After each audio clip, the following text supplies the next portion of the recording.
This is problem 1166. It's on page 649.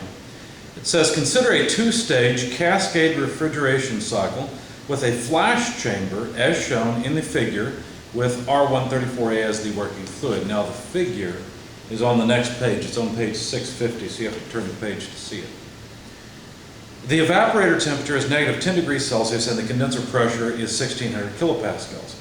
The refrigerant leaves the condenser as a saturated liquid and is throttled to a flash chamber operating at 0.45 megapascals. Part of the refrigerant evaporates during this flashing process, and this vapor is mixed with the refrigerant leaving the low pressure compressor. The mixture is then compressed to the condenser pressure by the high pressure compressor. The liquid in the flash chamber is throttled to the evaporator pressure and cools the refrigerated space as it evaporates in the evaporator. The mass flow rate of the refrigerant through the low pressure compressor is 0.11 kilograms per second.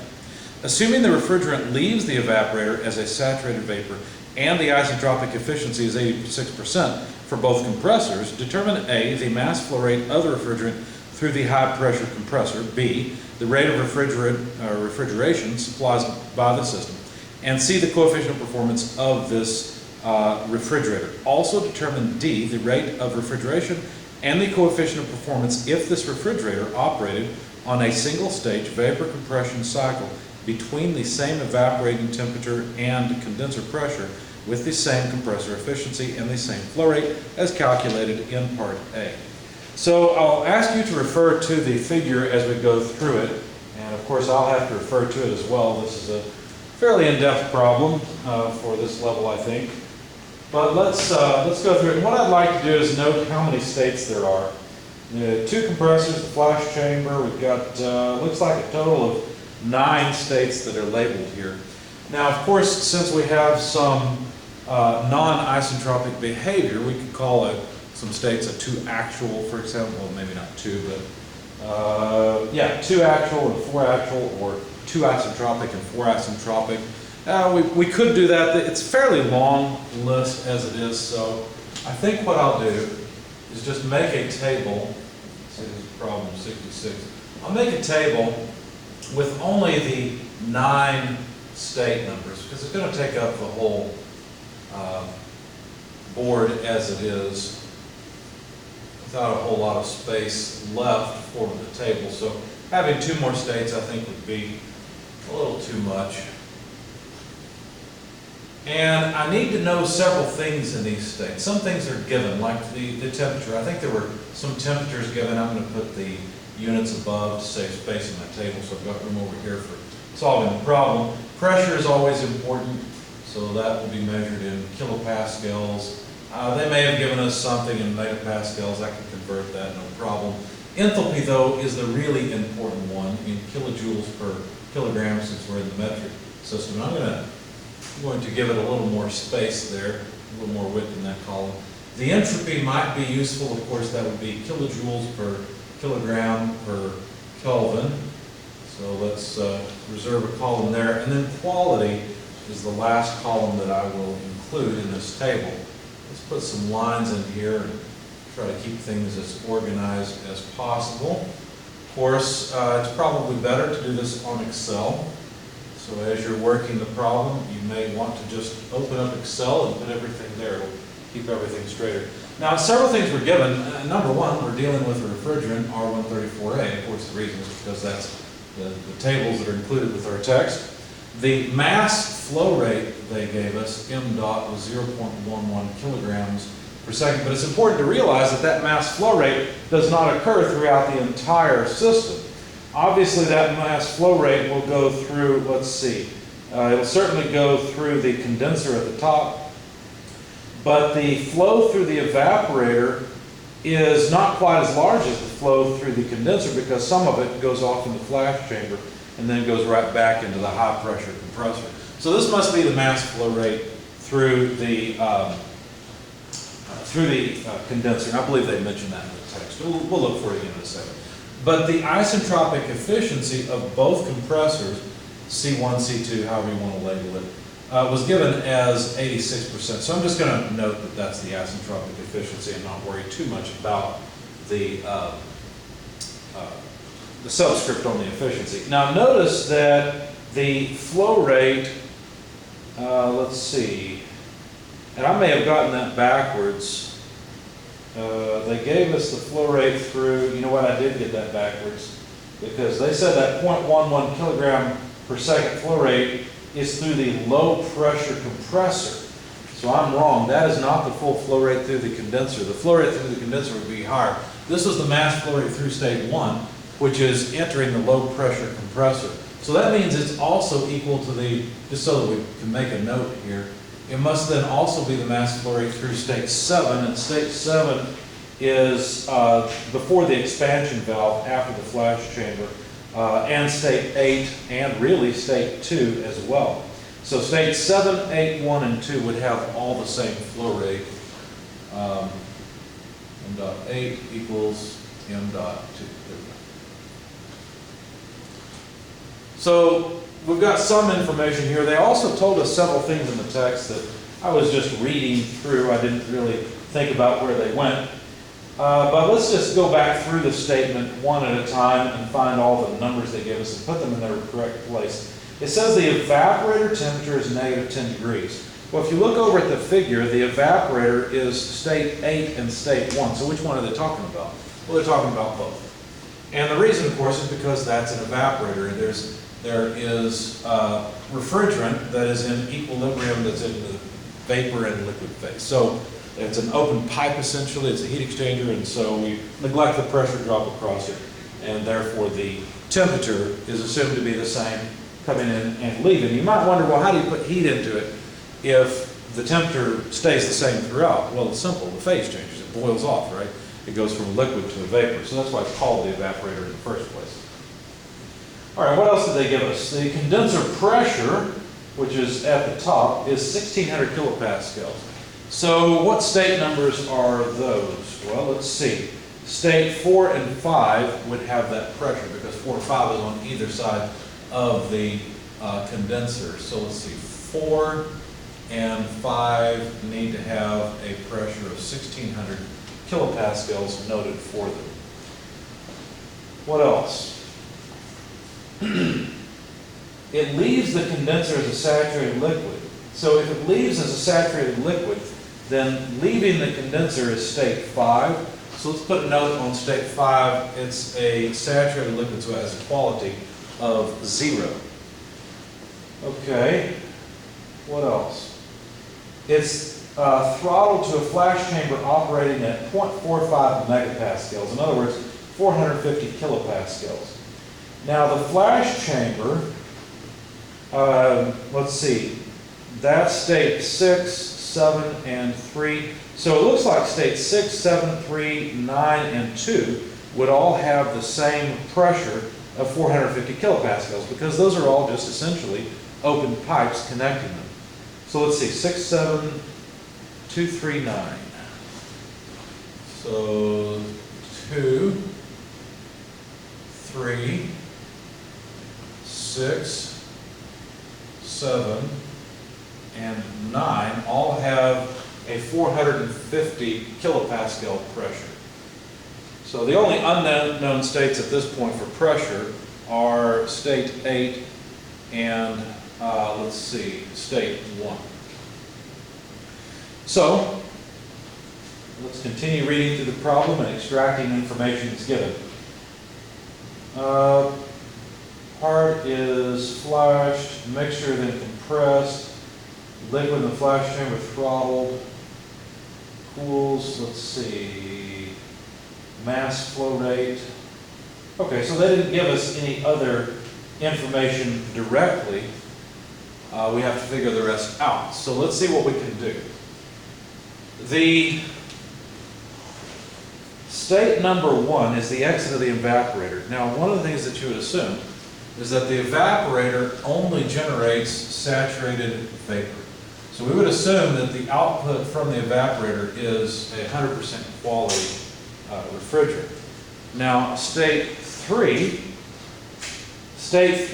is exit from the flash chamber. And I think they mentioned something about the flash chamber that I skipped over. Let me go back and look for it.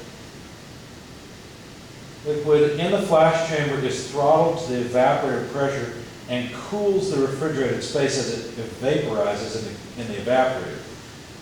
Okay, so the flash chamber helps a little bit, but if the flash chamber is flashing liquid into vapor, you have to know a little bit about compressors to understand what happens there in the exit of flash chamber going through state 3. What happens there is that the only thing we could take would be vapor. You would not want any liquid going into state 3. So there must be something to separate the two.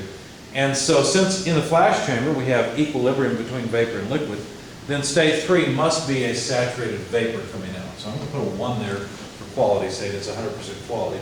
And this is based on my knowledge that this stream 3 ultimately goes into the inlet of the higher pressure compressor, and we can't have liquid going into compressors or it won't work, or it'll destroy the compressor. So this has to be a saturated vapor. That's the only thing that can go that way in state 3. What else do we know? Well, why would we bother having any vapor go on through state 7 into that expansion valve? There's no point, because really it's the liquid that provides the cooling capacity, you see. And so the purpose of the flash chamber is to improve the efficiency of this system and basically just regenerate or recirculate some refrigerant without it actually picking up a whole lot of heat. Now it does pick up some heat, obviously, but the idea here is to separate the two. So actually I say that, let me read it again and make sure that's right, because I'm wondering how much heat it picks up. You know what, I'm wrong. It says the liquid in the flash chamber is throttled to the evaporator pressure and then cooled. So I mistook it. I thought they were saying that there was a little bit of heat flow into the flash chamber, which of course you don't have to have any heat flow at all for some of the liquid that comes out to out of the throttling valve, the expansion valve, to flash to vapor. So there must be no heat addition. We need to know how much there was to solve the problem. So never mind what I said earlier about the flash chamber absorbing some heat. It apparently does not. So basically it just separates out the saturated vapor into state 3 and the saturated liquid into state 7. So state 7, I'm going to write a 1 there, indicating that it is all saturated liquid that's going on to be throttled again to the evaporator pressure. So I believe that's all of the information that they gave us, and we're supposed to answer a whole bunch of questions, which I haven't even written down here yet, because my general approach is always to solve all of these states. And then once I've got information filled out in this chart for the states, then go and look and see what questions they've got and answer those questions. So how shall we begin? Well, let's see. If we look at the diagram, look at state 6. We know a lot about state 5, don't we? So that would be easy, but state 6 is related to state 5 by a simple idea, because the upper expansion valve does not change the enthalpy of the refrigerant. So we know that the enthalpies of states 5 and 6 would be the same. So why don't we go ahead and fill out state 5, then we'll copy down the enthalpy to state 6, and it should be able to solve those two states. So I'll use green for the easy stuff. By easy stuff, what I mean is all those states where I have two pieces of information, I can look up anything else that I want to know. These are all easy states to approach from the very beginning. So let me begin here. 1600 kilopascals, 0% quality would mean that the enthalpy for state 5 would be the enthalpy of saturated liquid, HF, at 1.6 megapascals or 1600 kilopascals. So I can look that up easily enough. If you go to the saturation tables, you'll find the enthalpy is HF at 135.93. Now that I know the enthalpy there, I know it's the same for state 6, 135.93, as I said. Now finishing off state 5, because it's easy, if you look up 1600 kilopascals as the saturation pressure, the saturation temperature is 57.88 degrees Celsius. Now I don't really care about the entropy. As a matter of fact, in these problems, where you mainly care about the entropy is around compressors, or devices that are supposed to be related to entropy. Compressors are supposed to be isentropic. Obviously they're not. We've got an isentropic efficiency here to take care of that. But the only place where I really care about entropy is around theoretically isentropic devices. Now, I could look up the entropy here. It would be simply SF at 1600 kilopascals, but it won't make any difference in the problem, so I won't write it down. Now, if we continue on, before we jump down to stage 6, you see now that it is solvable because we've got two pieces of information. But before we do that, let's fill in the other easy states. For example, state 1, temperature is negative 10 degrees Celsius, but we know it's saturated vapor. Therefore, the pressure will be the saturation pressure, which, by the way, is 200.74 kilopascals. Now, the fact is, I don't end up using these pressures very often, but I want you to know that they're easy to obtain. I'm trying to help you understand how to do this. So, how about the enthalpy? Well, I need the enthalpy of saturated vapor, Hg. If you look that up at negative 10 degrees Celsius, you'll find it's 244.51 kilojoules per kilogram. Now, since state 1 is the entrance to one of the compressors, it's the lower or low pressure compressor, I am interested in the entropy there, so I want to write down Sg here. If you look it up in the saturation table at negative 10 degrees Celsius, you'll find it's 0.93766 kilojoules per kilogram per Kelvin. Continuing with the easy states, state 3 is next. We know that it is also a saturation state because it's saturated vapor at 450 kilopascals. So we just write down the saturation temperature, 12.46 degrees Celsius. Write down, do we want Hg or Hf? Well, this is all vapor, so we want Hg. And that is 257.53 kilojoules per kilogram. And then since state 3 is not around a compressor, it's state 3, I'm not interested in the entropy there, so I won't bother with it. State 5 we've already taken care of. State 7 looks a lot like what we've dealt with so far. In fact, it looks exactly like this one, doesn't it? 450 kilopascals. So we can simply copy state 3 down to state 7 and get the same thing. So 12.46 degrees Celsius, 257.53 kilojoules per kilogram. And again, we don't care about the entropy because state 7 is not around a compressor. So those are the easy ones. So I put those in green. Now, the things that require some interpretation, I'm going to put in red. I should have written this number, 135.93, in red. 135.93, because it requires some understanding of the process. It requires understanding how throttling valves work and the fact that they are isenthalpic. In other words, the enthalpy through them is constant. So I'll write that one in red, and then we will continue with this one. As a matter of fact, on that same idea, we noticed that from 5 to 6 is a throttling valve, so I'll just draw a throttling valve over here. Maybe something like this, so I can keep it straight. There's also a throttling valve, let's see, between states 7 and 8. So the same idea applies here that applies at 5, 6, where the enthalpy is the same. So it must be 257.53 kilojoules per kilogram for state number 8. And I realize I've made a mistake because, I've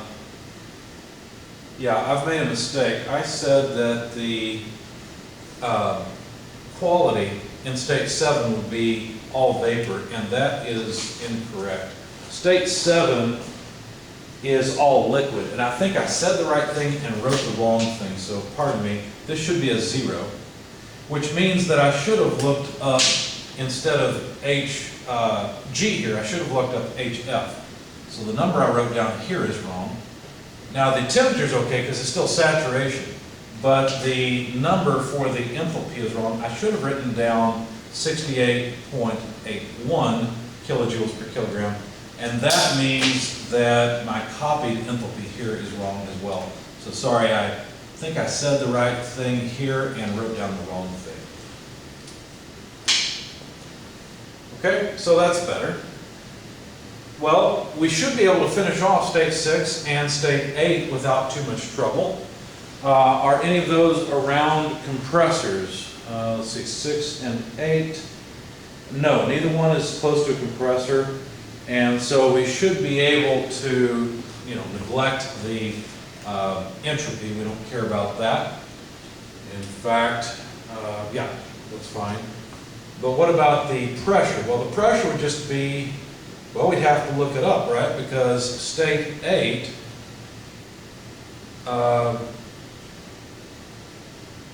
well, it's isenthalpic, so we have to do a little bit of work here, actually. State 8,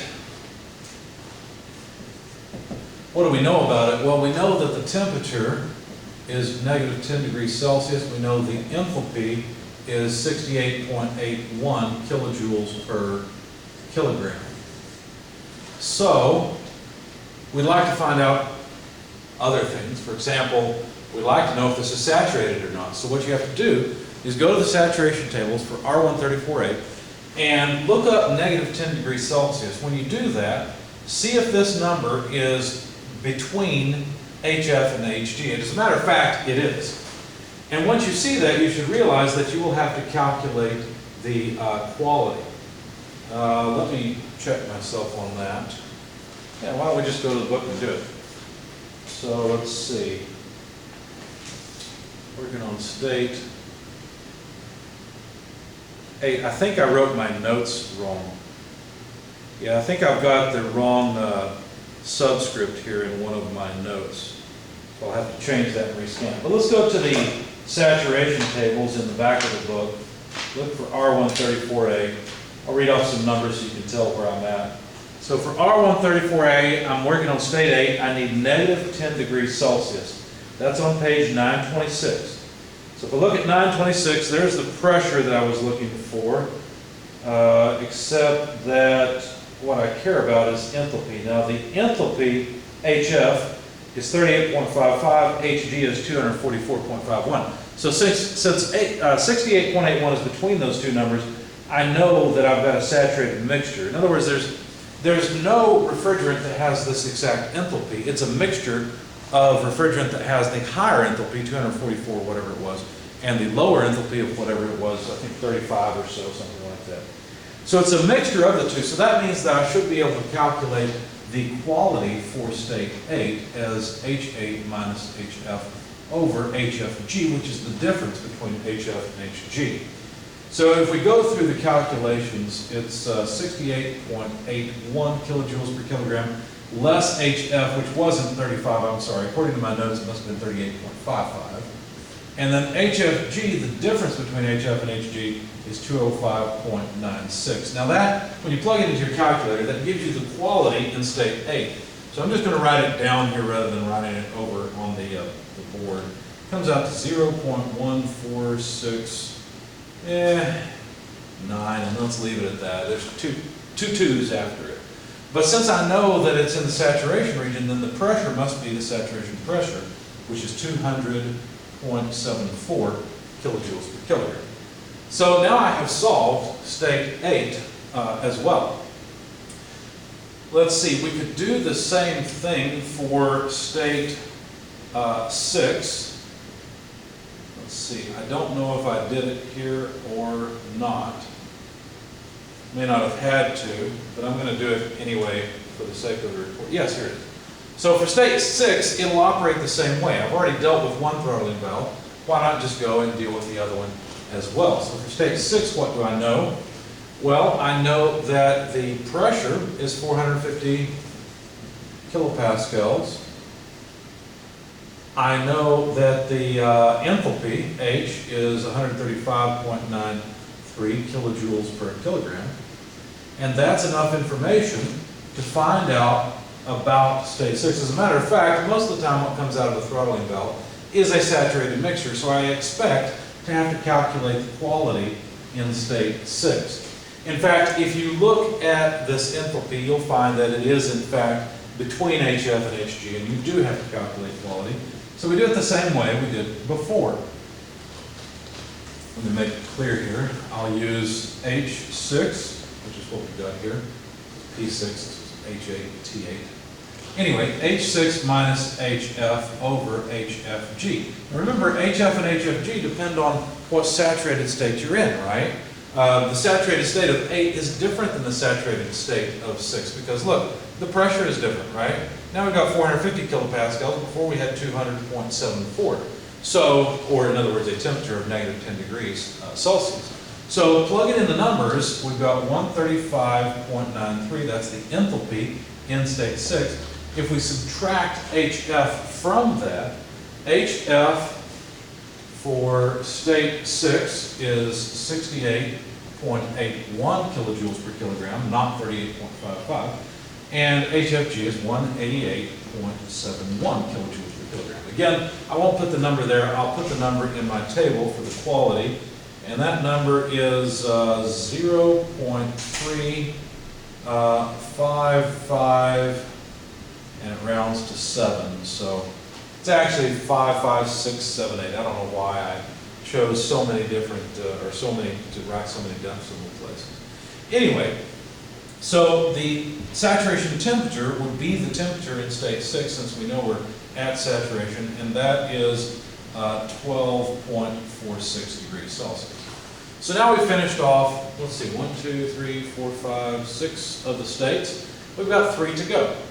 So we have to use process knowledge to solve anything else that we'd like to know. Now we have solved, let's see, states 7, yeah, that one's done. State 3 is done. State 6 is done.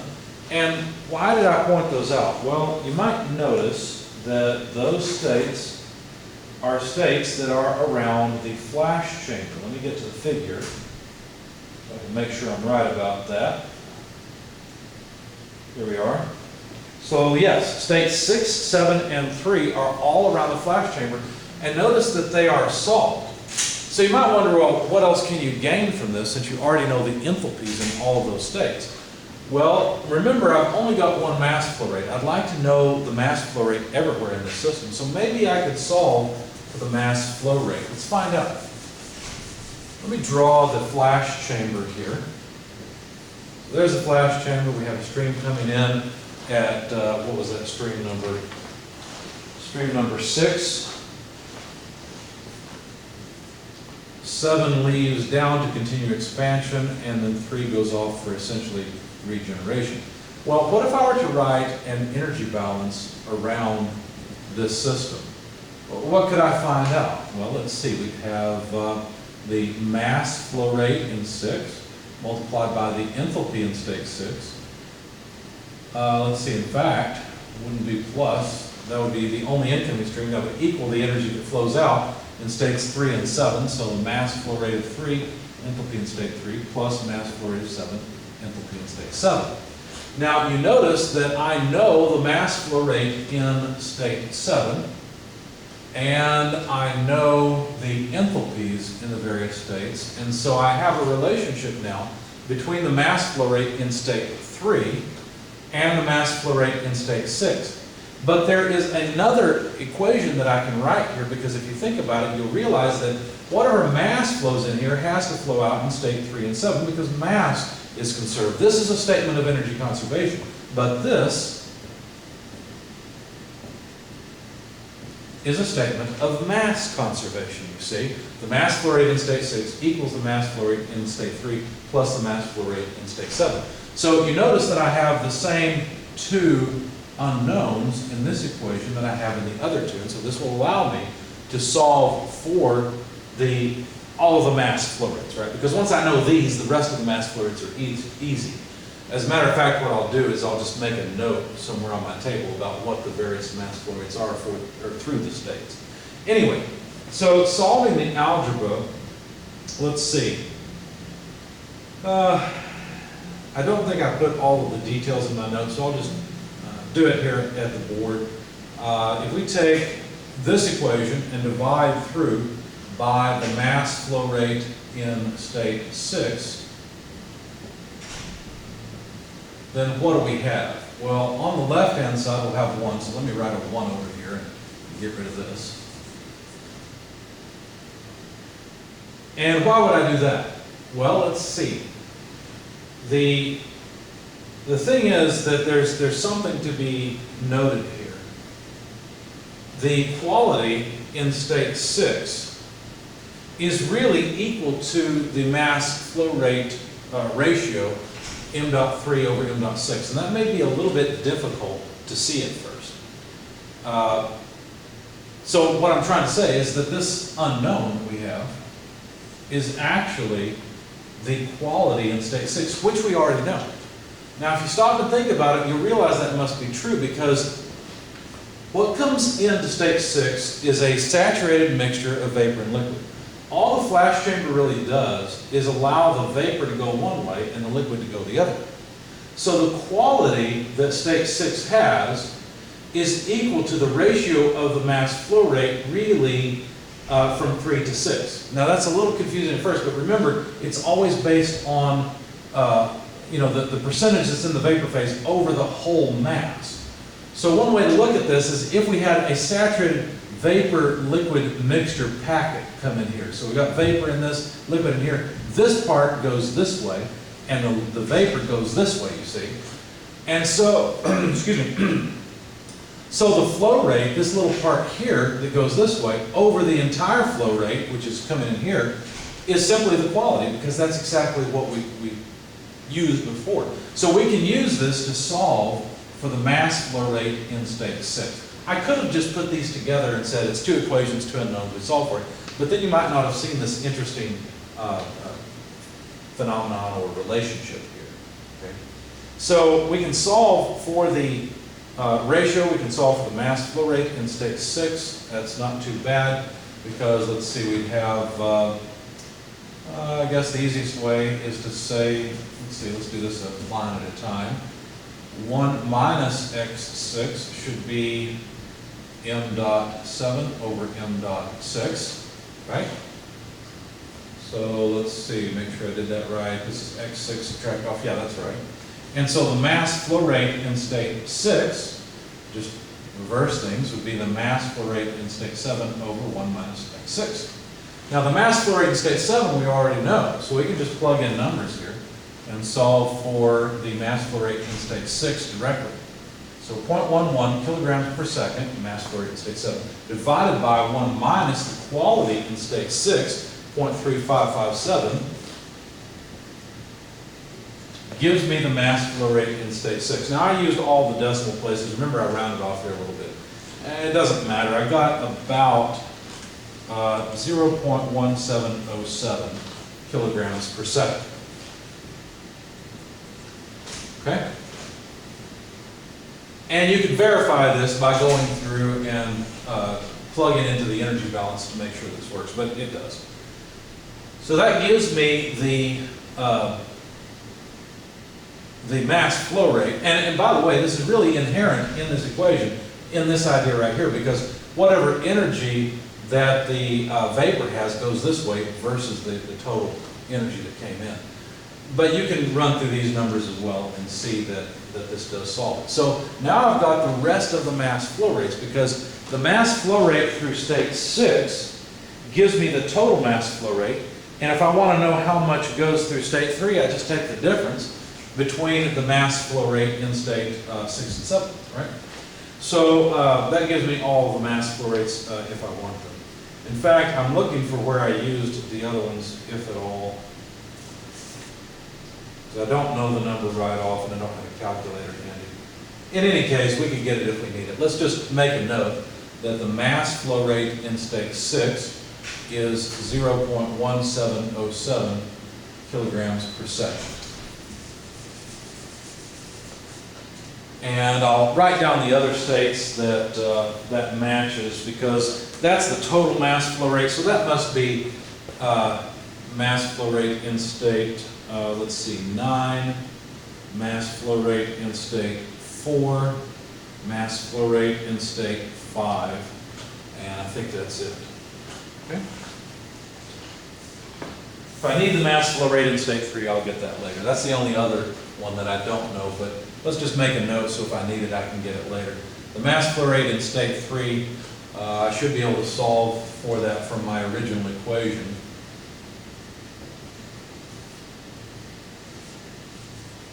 Which was that. And just say the mass flow rate in state 3 must be the total mass flow rate minus the mass flow rate in state 7. Okay? So now we've used all of these equations and found out a little bit more information, at least information about all of the mass flow rates. So now let's go back and try to finish off the rest of our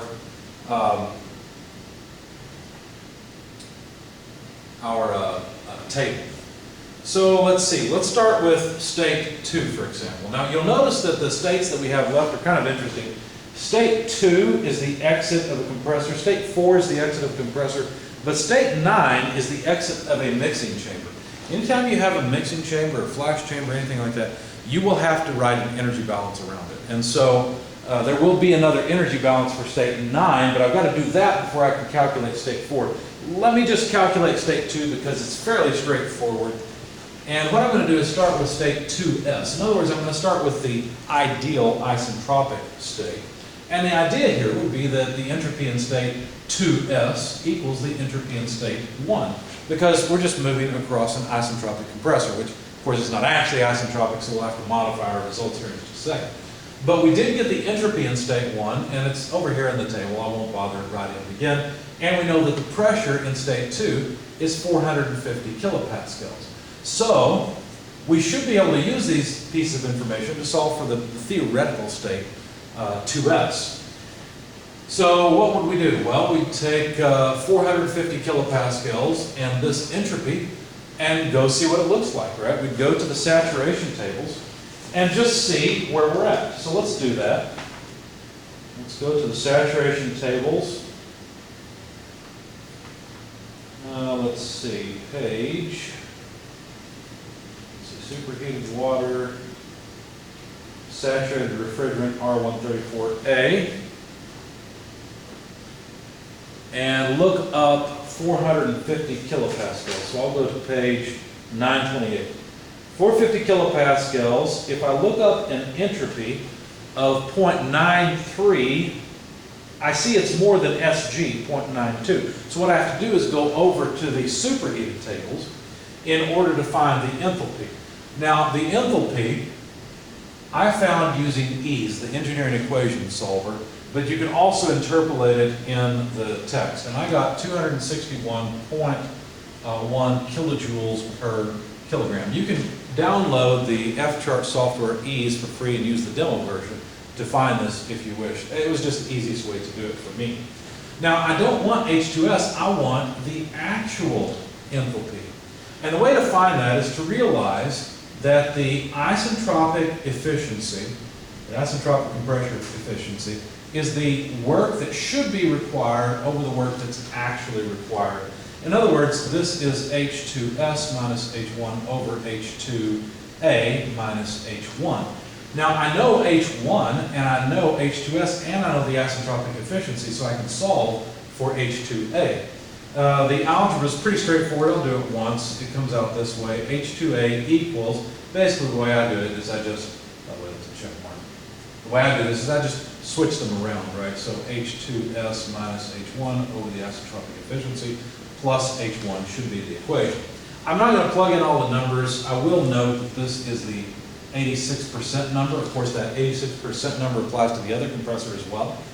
But you see H2S, it's right here. You see H1, you see the efficiency. So calculating H2A is pretty straightforward. And it comes out to 263.8. Now, I didn't really care about the temperature, so I didn't bother asking EASE for it. And I didn't care about the actual entropy. But the actual entropy will be more than 0.9377 because this represents the enthalpy of a non-isentropic compressor.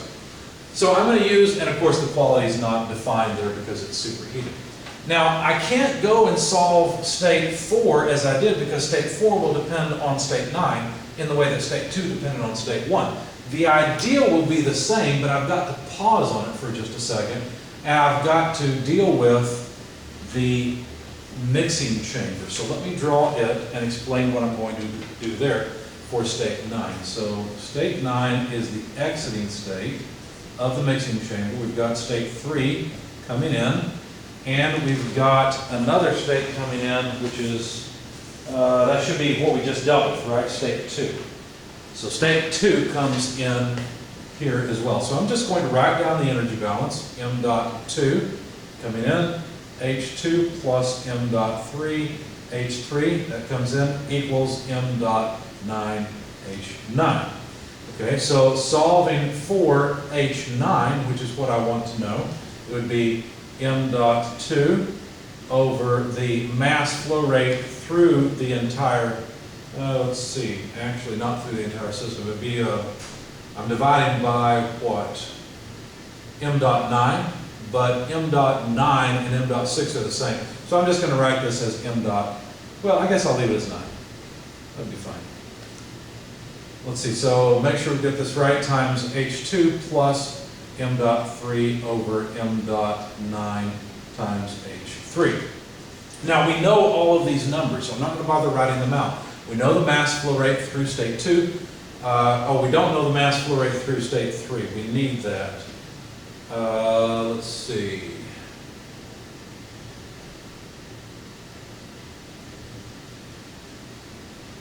Oh, yes. Okay. So actually what we need is the mass flow rate ratio between m dot 3 and m dot 9. But m dot 9 is the same thing we had before, which was, I think it was m dot 6 we said. And we noted before that this was nothing more than the quality in state 6. Okay? Anyway, the point is we know everything that goes into this equation, so you should write it all out, but I'm running out of time, so I'm just going to write down the result that the enthalpy in state 9 from this energy balance simply comes out to 261.6 kilojoules per kilogram. Now, in order to get the other piece of information, see, I need the entropy in state 9 as well, because, you know, the 4s statement, which helps me get to the 4 actual statement, is isotropically related to state 9. So what I did is I also went to ease and looked this up. Either that or I interpolated it in the table. I don't remember which, but obviously state 9, I've got the pressure and I've got, in fact, we can find out quickly. Let's see, in state 9, 450 kilopascals, so page 928. And then the enthalpy of 261 is higher than Hg. So yes, I went over to the superheated tables and interpolated to get the entropy for state 9. So let's see, that number came out to 0.9395. And I didn't really care about the temperature at this point, and of course quality is undefined. So that took care of state 9. The last state is state 4. Now to get state 4, state 9 and state 4s are isotropically related. So I can actually replace the 2 with 4s. And of course, this would be state 9 because those are the 2 that are isotropically related. So the pressure in state 4 is 1600 kilopascals. And that's enough information to find, that's a 4 by the way, to find the enthalpy in state 4s. Now the enthalpy in state 4s, again I used ease, that came out to 288.5, but I could have interpolated that from the tables. And it's the same idea, right? To get 4a, I'm going to use the same efficiency idea, but I'm just replacing state 2 with state 4, because the relationship between state 4 and state 9 is the same as the relationship between state 2 and state 1. So all we're doing is just changing our equations a little bit. We still have the same isotropic efficiency, see? So I know H4S, well, yeah, it's there. So I can get the actual from this equation. I guess I don't need it 2 places. I can get the actual efficiency from this, or I'm sorry, the actual enthalpy from that equation. So plugging in the numbers, you get 292.9 kilojoules per kilogram. And for whatever reason, I went ahead and came up with the entropy for this thing, but I think it is wrong because I've got a lower entropy here than this number, which makes no sense. The entropy here should be higher. So I don't think my notes are correct. Nothing else really matters at this point, though, because I don't care about the temperature. All I care about are these enthalpies. So now that I've got all of the enthalpies, I can answer all of the questions that were posed. Notice I've got all the flow rates as well. So to answer the questions, well, what do they have? It wants to find A, the mass flow rate of the refrigerant through the high pressure compressor. We've done that. That's right here. Right? That's the mass flow rate through the high pressure compressor. So that's done. Part B, the rate of refrigerant, or the rate of refrigeration supplied by the system. So what they're asking there is, what's the heat flow rate into the evaporator down at the bottom of this process? So what's Q dot L? Well, Q dot L would be the mass flow rate through that evaporator, M dot 1, times the enthalpy change across that evaporator, H1 minus H8. Now again, I've got all these numbers, right? I've got M dot 1, you can look up the enthalpies in the table. This comes out to about 19.33, and the units will be kilojoules per second, which are kilowatts, okay? What else did they want to know? C, the coefficient of performance, and D, the rate of refrigeration if it were a single stage. Okay, so let's take care of part C, the coefficient of performance first. The way I'll do that is by calculating Q dot H. And that would be the mass flow rate going through the condenser, which is M dot 6 or M dot 9 if you like, or whatever, multiplied by the enthalpy change across that condenser. So this comes out to about 26.79 kilowatts. In order to calculate the coefficient of performance of the refrigeration system, I'm just going to use the equation as shown there. Now, plugging these two numbers in, you find that the coefficient of performance is about 2.59, and that answers the first three questions. But then they pose the question, if it was a single stage between the same temperatures and condenser pressure, the same compressor efficiency and flow, what would happen? Well, for that, what I'm going to do, just really quick, because I'm running out of time, I'm going to quickly fill out a chart to show you what would happen.